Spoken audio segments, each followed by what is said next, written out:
Hello again, it's time for another short video update, and we're a day late on this one, but there's a reason why, and we'll get to that here in a minute. But first of all, we had a birthday this week. Yes, Andrew, our middle child, turned 18.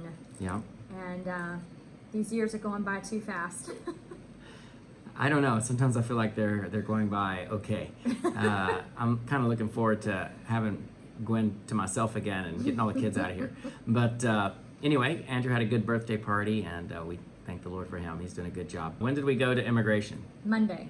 Monday we went to immigration, and they told us they would not extend Gwendolyn's visa or Caleb's or William's or Andrew's.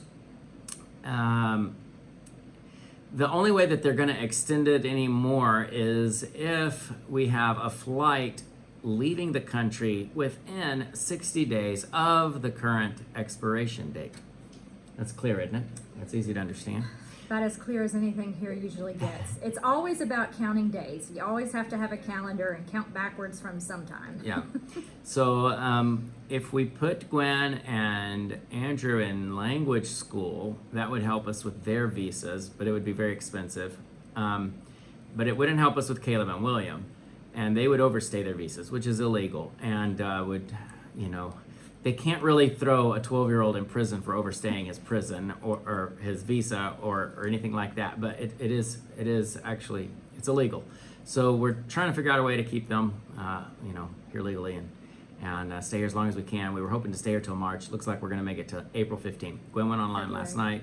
I said April. February. That'd be really nice.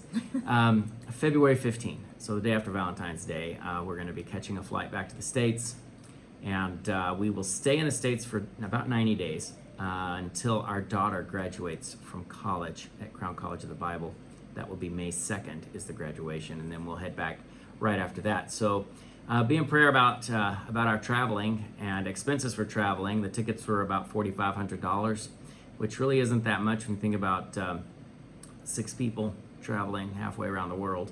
And but it is going to be a long flight, and an expense we knew was coming, but still an expense. Speaking of expenses, and speaking of money, the Christmas project, and we received a generous gift this week from a friend of ours who would want to stay anonymous, I'm sure, and so we won't say their names, but they gave $5,000 in a one-time gift, and so that knocked what we had saved up for Christmas for the Pakistani missions project or Christmas project up to over $6,000. We've actually had, $5,850. So that's what we have had come in. Our goal is $7,500. We've heard of some money that is possibly coming in later on. If we raise more than what we need, we're just going to spend a little bit more on Christmas than what we were. And it's not going to be a bad thing if we get $8,000 instead of $7,500. I promise you, there's one church in Pakistan that has a group of widow ladies, and they're asking me to help with some kind of a Christmas project. And if we have some money left over, then we'll go ahead and do that as well.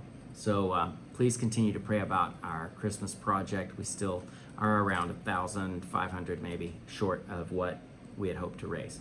What else do we have? Well, just praying for tomorrow specifically. We will all be applying for visas tomorrow. Even Randy and Lee will be applying for their education visa extension. So we're praying that the officials will still give us the extension for mine and the boys now that we've got a plane ticket. It's just, you never know. They change their mind from one week to the next on things. So we're just praying it all goes smoothly tomorrow. And let me be clear about one thing. The reason we're in all of this is because the government changed all of their rules because of COVID, and we were not able to come back. We were stuck in the States, and we waited as long as we could, and finally we just said, you know what? If we can get back for 3 or 4 months, it'll be worth it, and we'll just go in as tourists and go to language school, whatever we have to do. We got to get back on the field. And so we did that in May. It has been worth it. It has been worth it. We have seen the ministry grow. We've been reaching a lot of people. We've had several people baptized in our group.